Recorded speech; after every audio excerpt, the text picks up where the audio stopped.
दोस्तों, क्या हिचकी आने पर हमको कोई याद करता है? ऐसे बहुत सारे फ़नी सवाल हमारे दिमाग में आते हैं, लेकिन इसका जवाब है बिल्कुल नहीं, आपको हिचकी आने पर कोई याद नहीं करता है।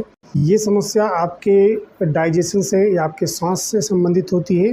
अगर आप बहुत ज़्यादा हिचकी से परेशान हैं, तो आपको एक नुस्खा ट्राई करना चाहिए। गुनगुना पानी ले लीजिए, गुनगुने पानी में आप पुदीने के कुछ पत्ते डाल लीजिए और उसमें 1 नींबू का रस डाल लीजिए और थोड़ा-सा आप काला नमक डाल के इसको आप पी सकते हैं। इससे आपको हिचकी में आराम मिल जाएगा और अगर आपके पेट में गैस होगी तो उसमें भी आपको आराम मिल सकता है।